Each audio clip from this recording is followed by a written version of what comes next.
and welcome to the Fantasy Life Show. I'm your host, Ian Hartitz. It is a great day to be great. It's a great day to break down the Eagles win over the Cowboys, the Week 1 injury report, some mismatches to keep an eye out for, and even some bull calls to top everything off. Truly jam-packed episode. We appreciate you joining us as always. By us, though, I mean myself and Matt F. the Oracle, Matthew Freedman in the house, a 0-1 Cowboys fan, but a 1-0 better Freedman because you actually had the audacity to take the under last night. Good call by you. Was it a good call, or did I just get massively lucky that the football gods showed their wrath by having thunder because Miles Sanders fumbled the ball at the goal line in a hashtag revenge game? But man, amazing that the under cashed. Also, Jalen Hurts scored a touchdown, so won the anytime touchdown bet there. So lucky to be 2-0, unlucky to be a Cowboys fan. Unlucky to be a Cowboys fan indeed. Still a good showing, and accordingly, let's get into it. Time for the DraftKings opening lines.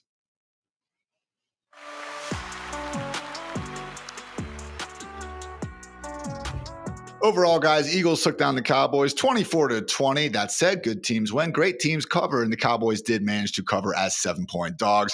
As Freeman mentioned, the under of 47.5 points did wind up cashing against all odds. Every single drive resulted in points in the first half, and then just 1, 2, 3 total points were scored during the duration of the final 30 minutes of football. So Freeman mentioned it was a bit of a wonky game. We had the lightning delay in the third quarter that made this one very tough for East Coast dads. Shout out JJ Zachariason. Also, Freeman, after the opening kickoff, we had all-world Eagles defensive tackle Jalen Carter thrown out of the game for spitting on Dak Prescott. Further reviews showed there actually was a second spitter from Dallas. You know, have we heard this story before? Dak seemingly spit in the direction of Jalen Carter, so interpret it for how you will. I'd be surprised if he is suspended since he essentially was already suspended for game 1. But as always, Freeman, winners write the history book, so we will be starting off with the Eagles. Great game from Jalen Hurts, $152 on 19 for 23 passing. Was conservative, only really threw downfield one time, but man, was it beautiful 51-yard dime to Jahan Dotson down the middle. Also, shout out to Saquon Barkley, 84 total yards and a touchdown, 22 touches. I was honestly pleasantly surprised seeing how well Dallas held up in the run defensive game, particularly in the second half. That said, Saquon still looked very shifty and had an awesome play at one point where he nabbed the ball one-handed and then stiff-armed a defender to the dirt. 79% snaps overall. We'll note that running back Will Shipley suffered a rib injury after the first quarter, but obviously still Saquon's backfield. All that to say, Freeman, the real story here was the Eagles wide receivers. A.J. Brown, 1 catch, 8 yards, but only 1 target. That happened with under 2 minutes left in the fourth quarter. Are you ready to cut A.J. Brown from your fantasy teams, Freeman? I never drafted him in the first place. No, it's unbelievable. Like if you would say the Eagles won and they gave A.J. Brown 1 target, I would just assume that A.J. Brown got injured in the first quarter, something like that. So but I think this usage is not at all representative of the talent A.J. Brown has or the usage he's going to have moving forward. So it sucks, especially thinking about guillotine leagues. Man, I'm in one of these leagues with some high school buddies, and a friend messaged and like, I'm going to get cut in week 1. I'm going to get chopped because of A.J. Brown. And I'm thinking, man, I hope so, because then I can bid on him. But yeah, I mean, it was bad for the fantasy investors, but I expect he's still going to be the A.J. Brown we know moving forward. That's what I'm thinking as well. I'm not going to put too much stock into, again, what was a performance where he just didn't even get a chance. I mean, usually, Freeman, when we see these alpha number 1 wide receivers go a bit without getting the ball, they just end up getting almost this like pity screen that gets blown up because the defense can see it's coming anyway.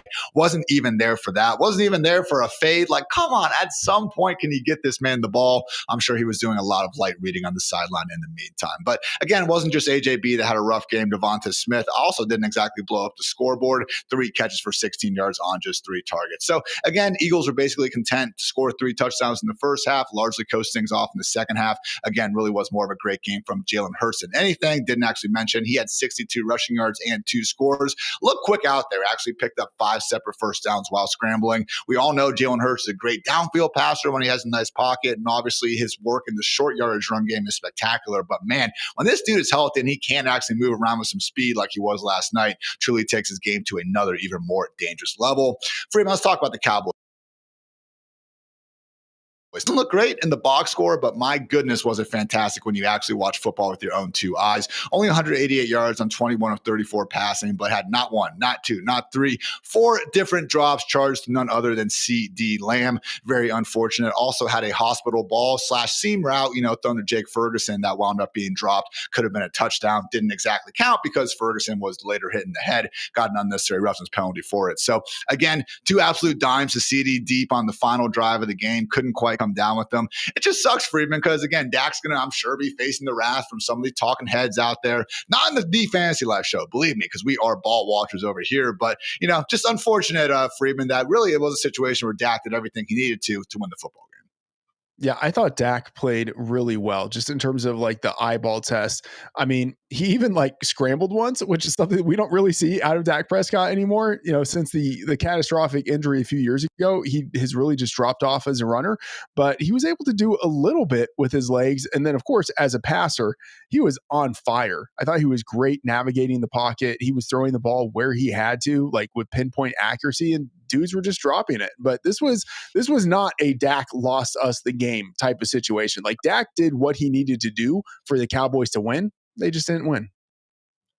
Love that you did mention the sack evasion stuff, because that was the big question. After you tear your freaking hamstring off your bone, are you still going to be able to move around? Didn't see, again, this 4.5 straight line speed, but he hasn't been that guy really ever since he had that unfortunate ankle shatter back in 2020. So just the fact he was able to move around the pocket, avoid a few sacks, very, very promising for Dak and this offense moving forward. Also, Freeman, I did mention again, CD with those 4 drops, the most drops by a wide receiver in a single game since Jerry Jeudy had 5 all the way back in 2020. Also, we'll give a shout out to George Pickens, only 30 yards and 3 catches on 4 targets. That said, did pick up a 34-yard DPI to set up a Javonte Williams touchdown. Also had an end zone target where, honestly, if they would have thrown that yellow flag, I don't think too many people would have had too much to say. So, again, not the performance we were necessarily hoping for with George Pickens, but given just the state of the Cowboys passing game and the way this offense looked in general, bigger and better things should be ahead for both the Cowboys stud wide receivers. Let's talk about the real story here, though, in Fantasyland, Freeman, and that is the emergence of Mr. Javonte Williams, 64 yards on 17 touches with a pair of touchdowns. He ran hard out there, okay? No, we weren't seeing this, one-hitter, quitter, big playability or anything like that. But, man, 77% snaps, clearly the lead running back in Dallas. I mean, Jaden Blue wasn't even active for this one. So are you ready after 60 minutes of football to change everything you thought you knew about Javonte Williams, Freeman? Yes and no. So if you told me before the game started, Jaden Blue is out, like the rookie that got hyped, that everyone was excited about, he's out. He's a healthy scratch. And Jalen Carter, the all-world defensive tackle for the Eagles, is out before the game really even starts. And Javonte Williams gets 15 carries and 3 targets. I would have said, oh, let's go. Like, it is on. And then I'm now looking at the box score and I see he had 3.6 yards per carry and 3.3 yards per target.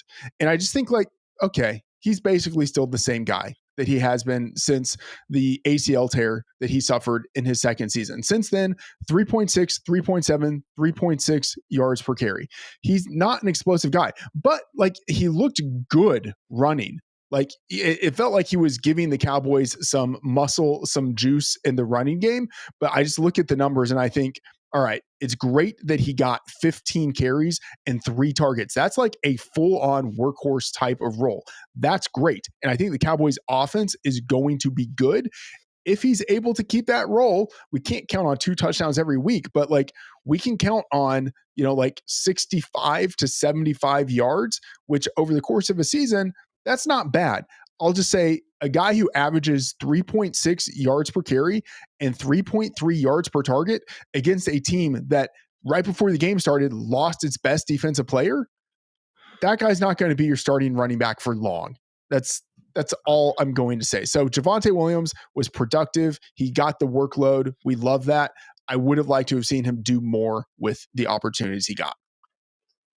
particularly since we did see arguably even more washed Miles Sanders manage to rip off a 49-yard run. Unfortunately, he did get hawked by an Eagles linebacker and then wound up fumbling a little bit after that. So again, maybe the Jaden Blue being inactive could have been a la Devon Achane a couple years ago, where he was over the injury enough, but not necessarily enough to actually be featured on, the first week of his professional career. So we'll see what happens there. Overall, a great data point for Javonte. And hey, if you did, draft him and manage to start him, kudos to you. You are a ball knower. But again, a situation where next week against the Giants, I'm not so sure we're going to be ranking Javonte as his top 15 must-start option. But hey, on that RB2 borderline, certainly won't be surprised if he is itching just a little bit closer there. So that is going to do it for our, again, Thursday night football recap. Fun one. Love having football back. Now, though, let's try to get negative and talk about some of the injuries, everyone, that are waiting us ahead of week one. First, a quick word to our friends over at DraftKings.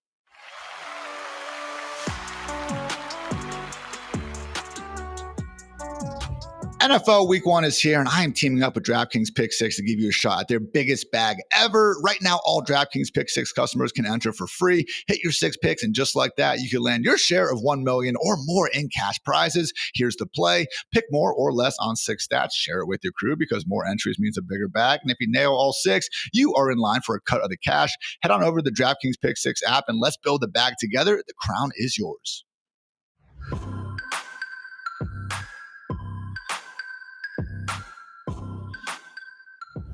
Breaking down the running back injury report ahead of week 1, I do invite you guys to check out fantasylife.com. Later on Friday, Saturday, whenever you happen to be hearing this, we will have an injury roundup there to fully help you get those rosters right ahead of week 1. But Freeman, it is fantasy football, and accordingly, we cannot have nice things in this world. Thursday evening, basically like an hour before kickoff, we got absolutely dreadful news. Christian McCaffrey was, in fact, limited with a calf injury ahead of Thursday's practice. So he was not listed on the injury report on Wednesday. So again, we hate midweek downgrades. That said, NFL Network's Tom Pelissero did say that based on what he's hearing, there's no alarm bells going off. But man, Freeman, we just literally saw the calf Achilles issue hurt this guy last year. Not good. And honestly, what was CMC doing? Because he was doing the black voodoo magic, whatever it was, earlier in the offseason. Every running back in San Fran was getting hurt except for him, and now he's banged up. I hate it, Freeman. Yeah, it's absolutely terrible for a lot of reasons, especially for the investors, but also fantasy investors, but terrible for me personally in that I argued with lots of people this offseason about how CMC was a great fantasy pick. And then, week 1 comes around and this injury pops up. I will say, we just have to monitor what happens today. If he practices even in any sort of limited fashion, that's obviously a great sign. Listening to what the beat reporters say, I do my big round of updates for rankings and projections on Saturday. This is obviously the player I'm going to be paying attention to the most. And just talked with Dwayne about this earlier. If Christian McCaffrey is out, how high in the rankings do we have a presumed number 2 running back, Brian Robinson? High end RB2, I think at the lowest, maybe even a low end RB1. But this is not great for Christian McCaffrey, not great for the 49ers, potentially great for everyone who drafted Brian Robinson months ago. And then it looked like they got terrible news, and then maybe they get the yo-yo of fantasy coming back for them with good news for them, bad news for everyone who invested in Christian McCaffrey. And as always, the especially annoying part of a lot of these 49ers injuries is they play in the 4 p.m. time slot on Sunday. So if it is going to be close between him and some of these other guys on your bench, you are probably going to have to take the guys playing at 1 o'clock if we are indeed going up to game time. So I will say, Freeman, yes, we did hear Kyle Shanahan say last week that Brian Robinson is their number 2 back. Isaac Guerrero is healthy, though. He had that shoulder injury at the end of the preseason, and he has managed to practice in full all week. So I know the Seattle defense improved as last season went on, but one of the things we're going to talk about later in the show are some of the biggest mismatches of the week. And in terms of combined yards before contact per carry allowed to RBs, this actually is the 3rd best matchup in favor of the offense on the side of the 49ers. So whether it's CMC, Brian Robinson, Isaac Guerrero, should be able to see some bigger rushing lanes than normal. High end, or I should say low end RB1 Freeman, probably a little higher than I'd be willing to go. I mean, I have Alvin Kamara as my RB12 right now. I don't think I could be able to put Brian Robinson past him. Kenneth Walker, though, RB16, James Cook, RB7 team, I think mid-tier RB2 is about where I would fall with Brian Robinson, but we don't know for sure that he's going to be getting that CMC workload with a healthy Isaac Guerrero, but sounds like you're a little bit more bullish on B-Rob than I am. Yeah, I think like RB 13, 14 is probably where he settles in. So I'm thinking I probably have him below Kyron Williams, below Alvin Kamara, but probably ahead of Chuba Hubbard. Like he's in that range. So not great news on Christian McCaffrey, but as what happens with every, star player dealing with something, I'm sure we will hear from all the local and national reporters throughout the day and weekend about what is going on there. And better news though, Freeman, Dolphins running back Devon Achane was limited again on Thursday with his calf issue. And we actually got word this morning from Mike McDaniel that Achane along with teammate Tyreek Hill are absolutely on track to play Sunday. So good news for Achane. Obviously it's a Dolphins offense that maybe haven't had the best vibes going around throughout this offseason. But man, you still look at him, and without Darren Waller potentially out there, Jonnu Smith obviously gone as well. I mean, Freeman, we could look up and see Achane at 8 or 9 targets in this one. And God forbid they actually figured out this run game a little bit in the offseason. We've mentioned it, man, but there is legit RB1 overall upside this season for Achane. Yeah, right now I have Achane as my RB7, and I'm the highest on him out of the rankers, and I'm also starting to question like if he's going, if like he's not really limited. I know he's limited in practice, but the Dolphins last year had so many players who would be limited in practice. Like just limited practice is their like practice report thing.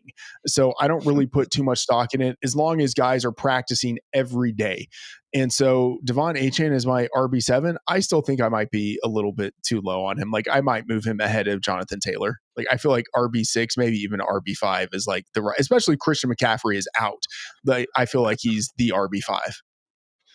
Everyone's starting them regardless, unless you're in some loaded 4 or 6-man league, which honestly sounds kind of fun. If you guys have one of those, holler at your boy one of these days. But again, the bigger thing I would say is just Achane kind of being healthier and closer to 100% ahead of Sunday. Really still is going to be tough to fully rely on Ollie Gordon for much of anything, guys. Maybe he could push for 9 or 10 carries out there. I would be a little bit surprised though. And again, he is ranked by our consensus rankers over at fantasylife.com as just the RB44 on the week. So hey, good stash. We'll see what happens after week 1, but I would like to, again, have that wait and see approach for Mr. Ollie Gordon. Let's not get too far ahead of ourselves. Just 2 more injuries I want to quickly touch on Freeman. We do have Najee Harris good to go for Friday night with that eye injury. Similar sentiment, though, as Ollie Gordon. Remember, this guy has barely been out there during the duration of August. So while I do expect Najee to have a decent-sized role throughout the course of the season, no, not starting over Martin Hampton. We've already heard from Jim Harbaugh that this is Hampton's backfield to start with. Najee's someone where, again, just the handcuff value alone could be nice.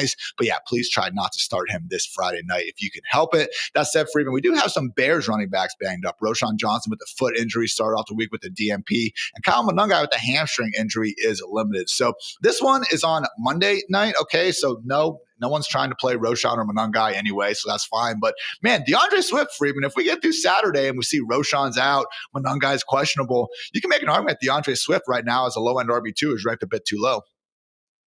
Yeah, I mean, shouldn't we be higher on DeAndre Swift anyway? Like, who is Roshan Johnson to take away carries from DeAndre Swift? Like, who is Kyle Monungai to take away carries from DeAndre Swift, who's coming off of the best year of his career in terms of like raw overall production, and then who had the most efficient year of his career in his one season with Ben Johnson in Detroit? Now the head coach who is still calling plays for the Bears. So DeAndre Swift, I am pretty intrigued by him. I have him as my RB24. Dwayne is the highest on us. It's on the staff at RB19. I'm probably going to be closer to RB19 by the time we actually have kickoff on Sunday morning. It's just one of those things, man, where like the idea that he was in Detroit and then all of a sudden they decided to, I don't know, prioritize Jahmyr freaking Gibbs instead, all of a sudden has been engineered as this idea that Ben Johnson didn't want DeAndre Swift on his team. And again, I've just kind of pushed back on the idea that first year OC Ben Johnson had all that much control over the team's personnel decisions in the first place. So again, not too many outstanding running back injuries, but keep those in mind for Monday night. We usually end up getting those final verdicts, around Saturday afternoon. So between your college football tailgates, take one last look at that lineup. So we do have several wide receiver situations to cover, though. First, though, a quick word to our friends over at Paramount. Guys, you can't count on much these days, but you can't always count on Sundays with the NFL on CBS and Paramount Plus. That's right, football fans. Watch your local NFL game live every Sunday on CBS and Paramount Plus all season long. And this year's schedule is absolutely stacked with rivalries and revenge games, including the next chapter of the epic Bills Chiefs saga. So stay connected to it all on any device at home or on the go. Visit ParamountPlus.com/NFL to get started today and count on Sundays for another must-see season of the NFL on CBS and Paramount Plus.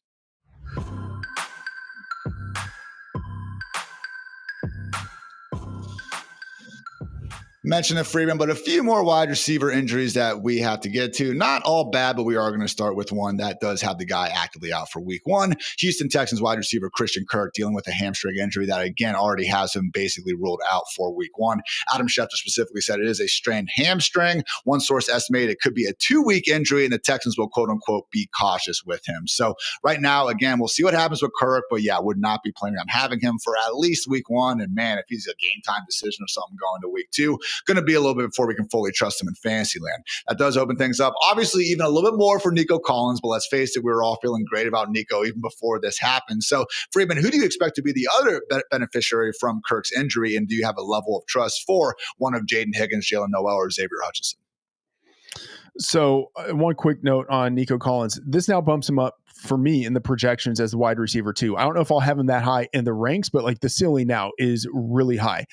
In terms of those other tertiary guys, I think Jalen Noel is the biggest beneficiary. I don't know how much this really impacts Jaden Higgins. Like he might see extra target because of this, but I think Jalen Noel, now he's coming in as like the slot receiver in this offense. He sees a really big boost. And I think that he could basically battle Higgins right away for the number 2 role as the pass catcher within this offense. So Noel gets the bigger bump. And I have to decide how I'm going to pronounce his name. If it's Noel, if it's Noel, Ian, how should I pronounce his name?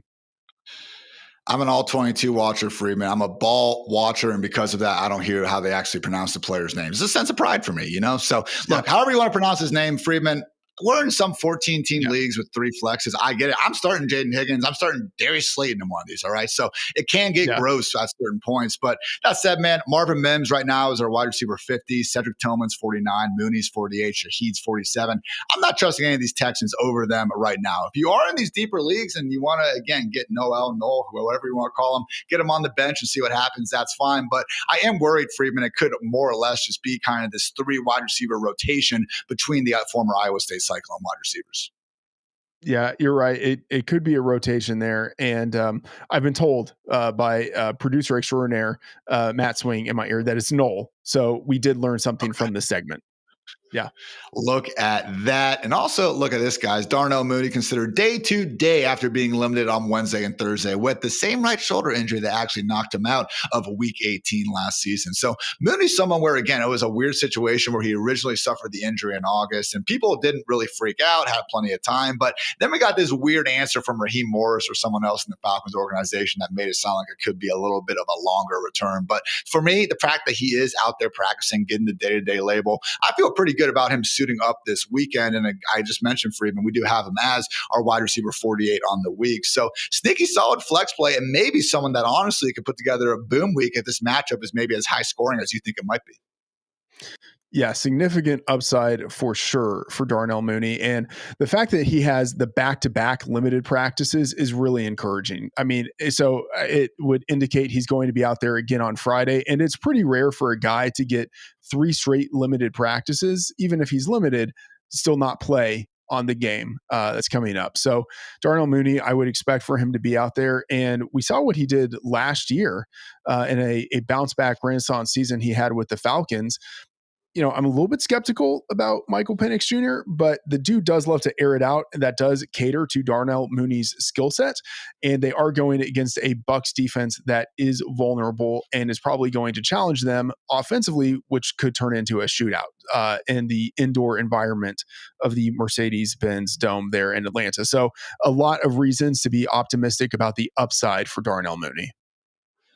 Weeks 1 through 14 last year, Falcons had their bye. Okay, so it's not even one of those they had an extra game stats. Darnell Mooney was eighth in the NFL in receiving yards, and Drake London was ninth. Okay, so who do we expect to have more touchdowns? Yes, Drake London. He's the number one receiver, but it's a situation where if Kyle Pitts continues to be as dust as he has been, let's face it, for the majority of his career, Michael Penix impresses. Maybe that defense stays a little bit lackluster. Mooney in no way plays like T. Higgins or George Pickens, but we could get him producing similarly as, again, now wide receiver 2 in an offense that throws the ball all around the yard with a defense that can't really slow down their opposition. So Darnell Mooney is someone where, again, God forbid you happen to be in a league where he is on the waiver wire and need a little bit of help.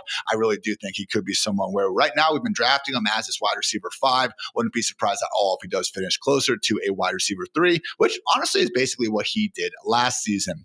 Freeman, let's talk about Packers wide receiver Jayden Reed playing through his Lisfranc injury. He was able to get in a limited practice on Thursday, though, after sitting out Wednesday. I have a feeling that we're going to be talking about him a lot this season because I'm expecting this to kind of be his general maintenance plan as he tries to do this. So again, I've shot out some quotes from Dr. Jeff Mueller about wide receivers trying to play through a Lisfranc without surgery, and it is not good, man. So personally, I love Jayden Reed. I was even pushing back on someone to talk about, oh, you can't believe in him because he doesn't get these 4 or 5, routes out of 2 wide receiver sets per game. But man, with this going on, with the potential re-aggravation and arguably even worse, just him not being able to play at his usual capabilities, anything resembling a close start decision with Jayden Reed, I'm taking the other guy. Yeah, it's unfortunate because Jayden Reed has been so efficient throughout his NFL career, like such an explosive playmaker, both as a receiver and a runner. And then, of course, now the team has drafted Matthew Golden.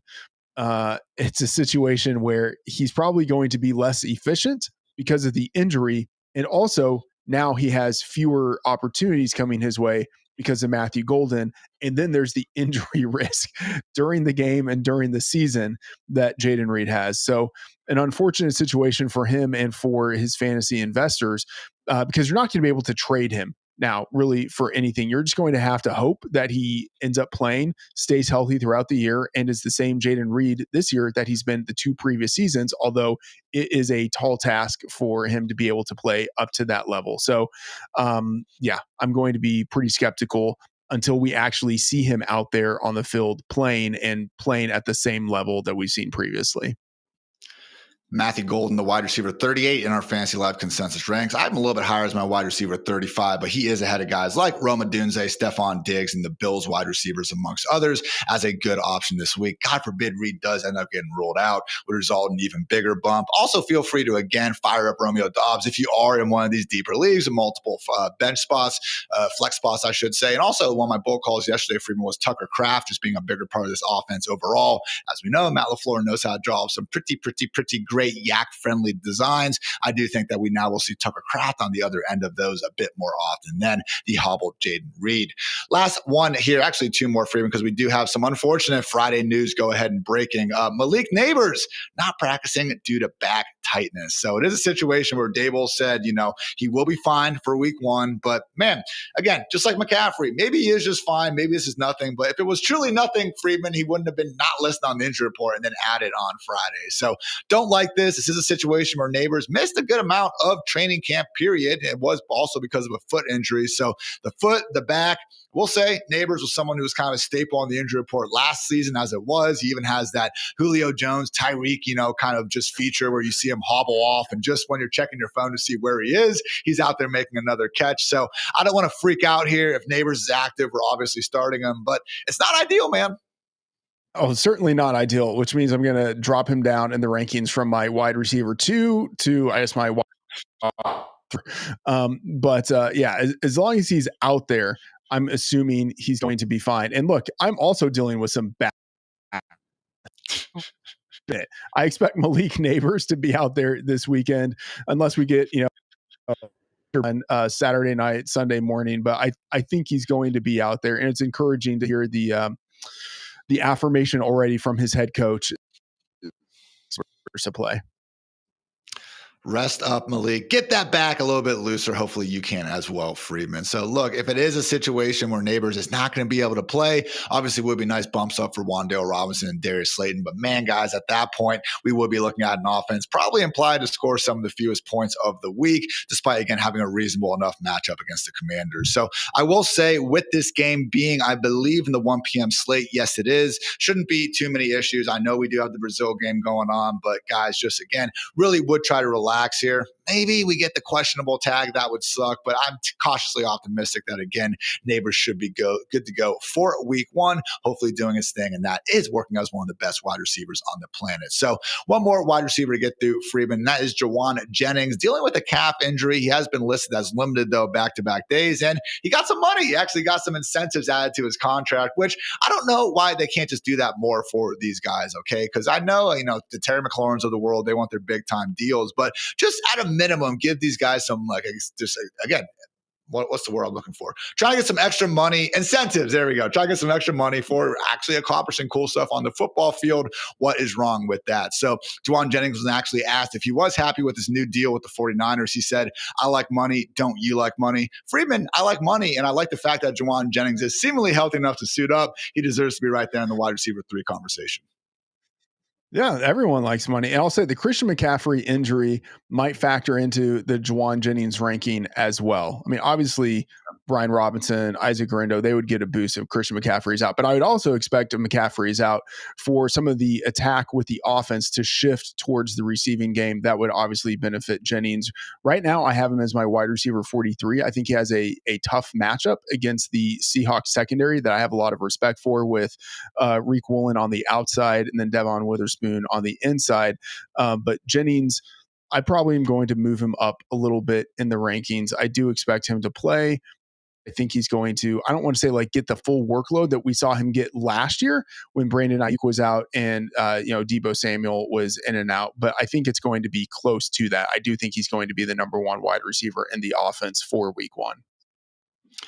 Few more wide receiver notes. Hollywood Brown, good for Friday. Jalen Royals is not. So we are expecting 3 wide receiver sets to be Xavier Worthy, Hollywood Brown, and yes, Juju Smith-Schuster. Mostly just interested with Mr. Xavier Worthy, though, for this week. In Buffalo, Keon Coleman has been limited in back-to-back practices. That said, based on reports from reporters that were there, he was moving around pretty well on Thursday. Cautiously, not too worried about him suiting up for Sunday night. Hopefully he doesn't have a questionable tag, though. And I will say, again, given it is Sunday night, ideally we'll get a word from Schefter, Rapshi, maybe even Jake Glazer Sunday morning. But if you do have any concerns about Keon playing, could be a situation just to not risk it, because you will not have very good other options at that point. Good news is in Buffalo, Khalil Shakur is good to go after practicing in full. Tyreek Hill, as you mentioned before, is fully expected to suit up in week one per head coach Mike McDaniel. And we also have no concerns for Josh Downs, who had that hamstring injury a little bit ago, Stephon Diggs with the knee, and Marvin Mims with a thigh injury. So Mims has been practicing in full. Diggs and Downs are even listed on the injury report. So Diggs did say a note that's a little bit weird, says he's hopeful that he's not in a snap count this week.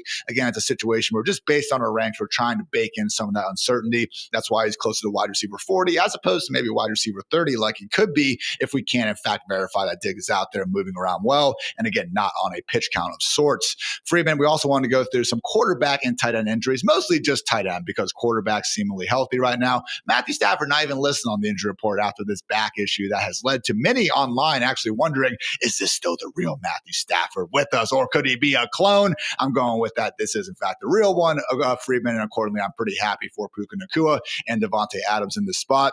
Also, Jordan Love with that left thumb issue, practicing in full, expecting to be fully good to go for this hopeful, fun Sunday afternoon shootout between the Packers and Lions. The, I guess you could say, bigger injury thing we got going on is Dolphins tight end Darren Waller had a surprise setback before practice with his hip injury. It was not veteran rest, and he is now unlikely to play per head coach Mike McDaniel. So Julian Hill, Tanner Connor, now expect to step in at tight end. Is this changing anything for you, noticeably in projections or ranks, Freeman? Yeah, I mean, really nothing so much for those guys that you mentioned. I mean, I think even hardcore Dolphins fans would be hard pressed to name the backup tight end behind Darren Waller. But I think it just means all the more targets potentially for Tyreek Hill, Jalen Waddle, and Devon Achane. So I think all of those guys get a slight boost, more so than Julian Hill and Tanner Connor, whom you're not starting anyway. But this is good news for the other pass catchers. Only other tight end notes is Bengals tight end Mike Gesicki not listed on the injury throughout August. I maintain and really could be a nice bench stash that people will be much more on after this Sunday. And proving once again that we cannot trust a single word that's on track to suit up Sunday after getting a full practice on Thursday. So it is a groin injury. It's not like we were super reliant on Cade Otton. But man, while Gobb and while Jalen McMillan are out, I would like to wait a week and make sure Otton himself is ready enough to play a full allotment of snaps. But once he is, guys, could be someone where, again, just by the virtue of being in a really good offense and being a capable enough pass catcher, could be someone that we are leaning on early on in the season. And then finally, Ravens tight end Isaiah Likely not expected to suit up for Sunday Night Football against the Bills after not practicing all week with a foot injury. Mark Andrews, top 5, if not even higher tight end, as long as Likely is going to be sidelined. So good stuff on the injuries, Freeman. Now we're going to be talking about some of the biggest mismatches of the week. First, though, a quick word to our friends over at Premier National Sports.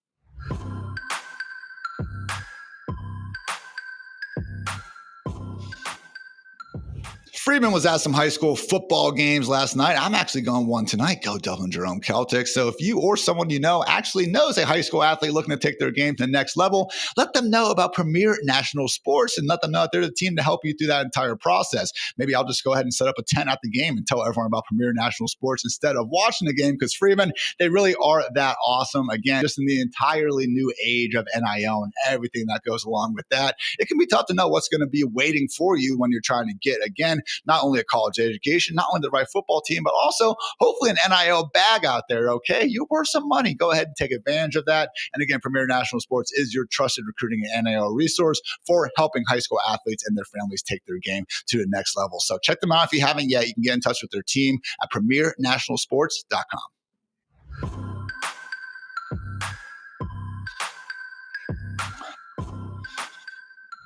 I have a weekly article going out this season, everyone, on fantasylife.com that is very much free, basically going over the biggest mismatches of the week. So I've kind of done these tweets over the years, call them my mismatch manifesto, if you will. Gotta love some alliteration like that. And just basically trying to defeat the idea of every single mismatch conversation going, the offense ranks X, the defense ranks Y.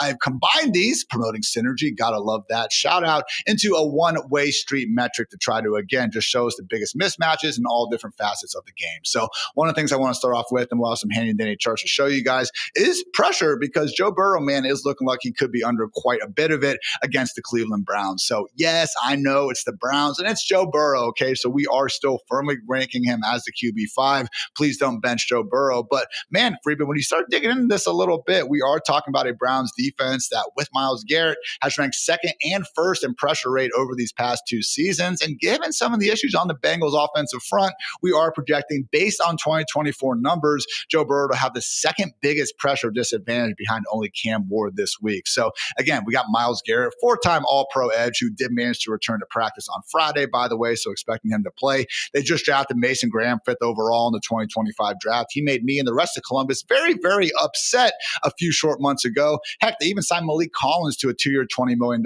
deal after he spent the last 3 years in Houston. He was actually PFF's 27th highest ranked interior defender in pass rushing among 147 qualified players. So last year against the Browns, Freeman Burrow went for 181 yards and 2 touchdowns, and then 252 yards and 3 touchdowns. So again, 5 touchdowns, no picks. It's not like we're fading Jamar Chase or anything, but I would just maybe caution expectations here for a complete explosion for the Bengals passing game, because yeah, that Browns D-line is no joke.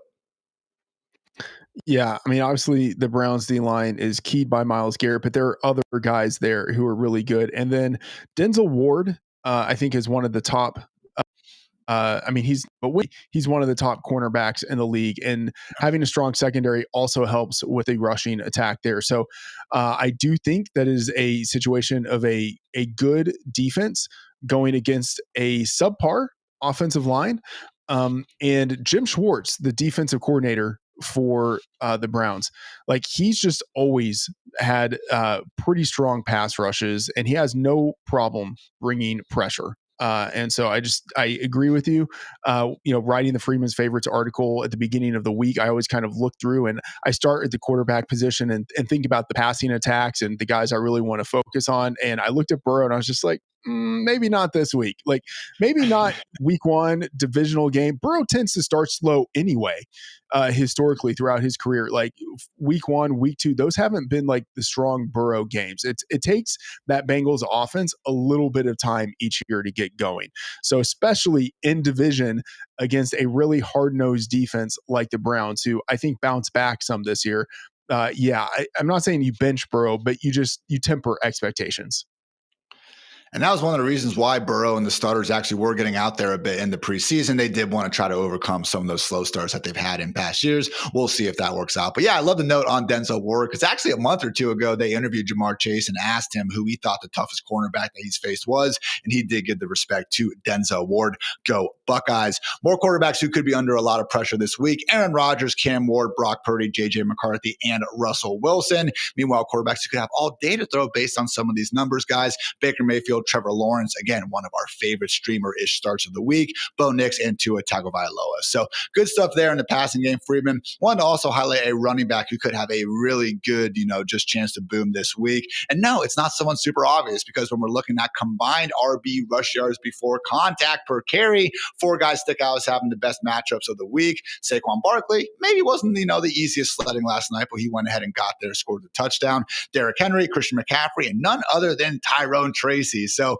if you guys are joining us on YouTube or TV, you can go ahead and see some of these numbers right now. We'll get the rushing yard ones up there here in just a little bit. But yeah, guys, it is a situation where, again, really good stuff here for Tracy. I mean, he has the home run ability. We saw that last year, Freeman. And I was honestly just impressed with his ability to function so well as a running back, despite spending most of his collegiate career as a wide receiver in the first place. So you look at this Washington defense. PFF has their defensive line ranked 31st in the league entering week one. And just last year, even when they still had Jonathan Allen, even when they still had Dante Fowler, who now joined the Vikings and Cowboys respectively, this was a group that was only worse than the Panthers. I said that only the Panthers were worse than them in terms of how many yards before contact they were giving up. So I won't pretend like this is the perfect stat, Freeman. It is very tough when you, again, are trying to deal with this. Sometimes yards before contact should be attributed more to vision as opposed to just, an offensive line completely road paving a defensive unit. But I do tend to think, again, for running back trying to kind of get the idea of where the holes are going to be, it is, one of the better stats we have out there. And accordingly, man,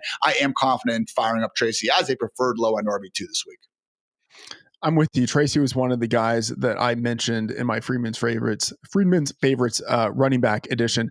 A number of things going in his favor this week. Andrew Thomas, the left tackle for the Giants, the best offensive lineman they have, who really keys everything that they do in the running game. He is returning, presumably healthy from the injury last year, so that's great. The Giants are underdogs, which is not the optimal game state that you would run for running back. But Russell Wilson, 44, 27, and 2 against the spread for his career as an underdog. And then Tracy, I was just impressed with what he did last year. Over 1,000 yards in his 13 games as a lead back. And then you mentioned it, the matchup that he has going against the Commanders, who last year were number 29 in defensive rush EPA. This is an exploitable matchup, even with the Giants as underdogs.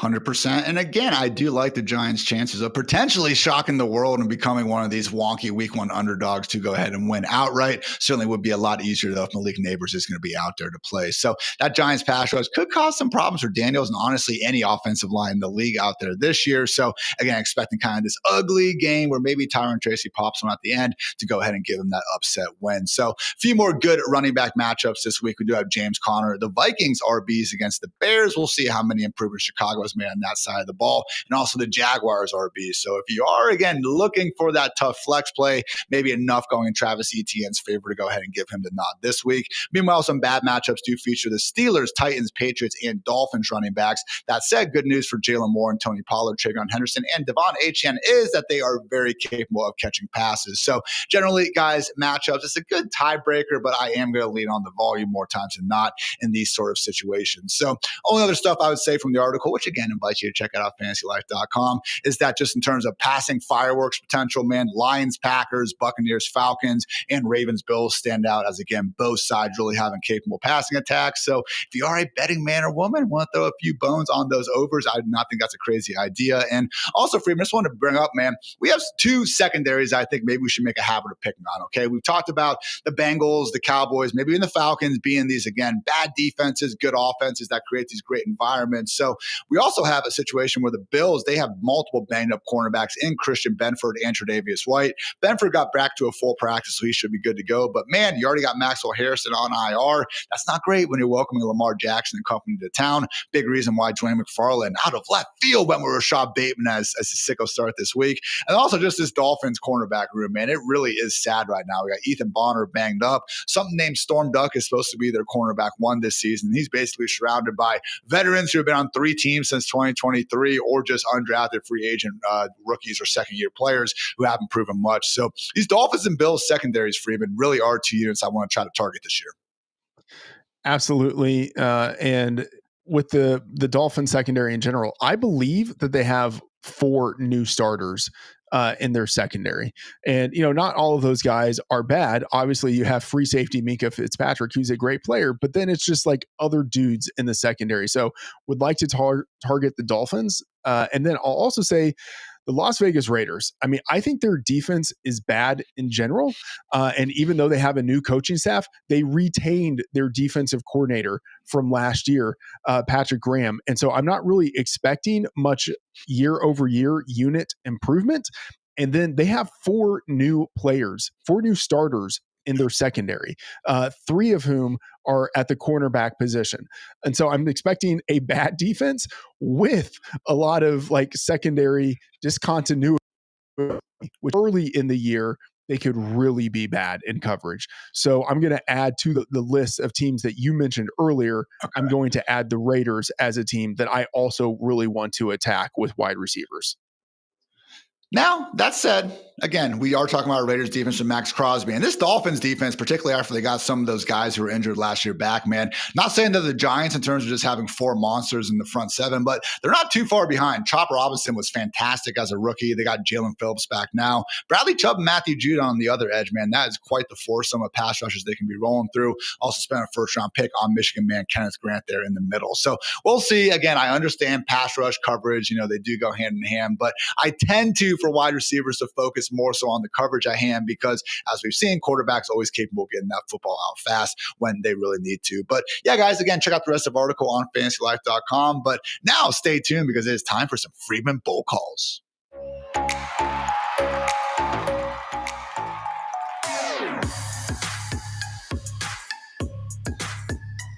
This season, we are turning up the heat and handing over the mic. Brought to you by Mike's Hard Lemonade. It is time to go hard for your league with our weekly segment, Mic'd Up. Freeman, I am handing you over the mic, and we're actually going right back to the well, talking about one of those secondaries that we want to be targeting. Tell me about your expectations for one Josh Downs this week. Yeah, so I had a bold calls article this week, going to be publishing that every week. And I'll say, I'm not really a bold calls kind of guy. Although when we did the bold calls show earlier for season long, I guess I went bolder in a number of the things here. And so maybe some of my bold calls actually really are bold. I'm looking at Josh Downs right now and the utilization report that we have. And I think that's one of the best research tools that people can use in the industry on the site here. Looking at the utilization report, looking at the 2024 wide receivers, the guys who are out there on a full-time role, so running a 65% route rate. These are the names that you see at the top of the list in target rate. Puka Nacua, number 1, 35%. Rashee Rice, Malik Neighbors, all those guys, certified studs. Number 4, Josh Downs, a 28% target rate. That's right there above CeeDee Lamb, who's also at 28%, Nico Collins, Drake London at 27%, Mike Evans at 26%. Like, Josh Downs is obviously the guy who is not like the others, right? But in terms of how it is that they use him within that Colts offense, he has been targeted at an elite rate. When the team passes the ball, Downs is targeted at a like elite frequency. And now he has, it's so problematic to say now he's got Daniel Jones as his quarterback. Like that's a good thing, but it's better for him to have Daniel Jones throwing him the ball than Anthony Richardson. And so with Daniel Jones as the starter, I think the Colts are going to throw the ball at an increased frequency. And then you look at the matchup that he has in week 1, right? In a perfect passing environment of Lucas Oil Stadium, he's going against that secondary of the Dolphins that we mentioned that has 4 new starters, including a day 3 rookie starting in the slot, cornerback Jason Marshall, and exclusively a slot player. So he's going to be going against Jason Marshall for the super majority of his routes. So a guy who's never played an NFL game and was drafted in round 5 is going to be covering Josh Downs, who is one of the sleekest route runners and like twitchy middle of the field pass catchers in the league. This just feels like a PPR festival waiting to happen for Josh Downs. My bold prediction, 10 receptions, at least 10 receptions for Josh Downs this week. And man, if we can just get Daniel Jones thinking that Josh Downs is Wan'Dale Robinson, and all of a sudden we see this spike target total, guys, not even trying to tear down Wan'Dale, but just Josh Downs is so freaking good. And I do tend to think he is much better than the Giants, slot receiver. So Freeman mentioned that route running separation ability per ESPN's open score, which again is meant to help quantify that very thing. Last year, the only guys better at getting open than Josh Downs, Malik Neighbors, Mike Evans, AJ Brown. That's it. So again, electric after the catch. It's great to see that he wasn't even on the injury report. Caleb Downs' brother potentially due for a very, very big week 1. Him and Tyler Warren alike, guys. Maybe the answer there is just yes. Freeman, you are not done though. You have another bowl call. This one more so for an entire game. Talk about what you're expecting from the Buccaneers versus Falcons. Yeah, Buccaneers at Falcons. The over-under for this game is 47.5. That's relatively high. Only Bills-Ravens at 50.5 has a higher total, but I think this total isn't high enough. Last year, these teams put up 66 points in a week 5 overtime game, and then 57 points in a week 8 rematch. So both of these teams last year had exploitable pass defenses with identical dropback EPAs. They were both like bottom 10 in the league in defensive dropback EPA. Both quarterbacks are willing to let it loose with Baker Mayfield and Michael Penix. And then finally, week 1 indoor divisional games have been great for shootouts. 20-11 is the record for the over, and that's a 29.5% ROI. Like, I think for just a number of reasons, we see this game shoot out. I'm expecting 60 points combined for both of these teams, which I think means for all of these guys in fantasy, we're going to want exposure. And Freeman, I still love going to the old Fantasy Labs Vegas dashboard. Shout out to Freeman and I's former employer there. And looking at it, man, it just, again, shows you kind of where these lines open, where they are live, and then the percentage of bets on each side. And guys, it hasn't moved since opening, all right? It's been stuck at 47.5 this whole time. But Freeman, 87% of the bets are on the under, would seemingly tell you that the big money is on the over. Yeah, absolutely. To your point, I mean, there's like quote unquote like reverse line movement and like sharp action versus square action and all of that stuff. But I'm just expecting some big things, and we've got 2 offenses that in general we want exposure to this year. They're facing each other in week 1 in that indoor environment. I think we will just want to be super aggressive on both of these teams. Guys, that's a wrap on this week's edition of Mic'd Up, brought to you by Mike's Hard Lemonade, bold flavor for bold takes. Let's wrap up this edition of the Fantasy Life Show. That said, we are not leaving you hanging before Sunday. If you want, join us here on our YouTube page, 10 a.m., myself and Chris Allen answering your start-sit questions for up to and probably even over an hour. Very much excited for week 1 and very much excited to help get you guys one step closer to capturing that fantasy championship glory. We're trying to be your one-stop shop for all things in that pursuit all season long. So for Freeman, for producer Matt, for producer Kelsey, I'm Ian. Have a great weekend. Thank you for stopping by. And until next time, take care, everybody.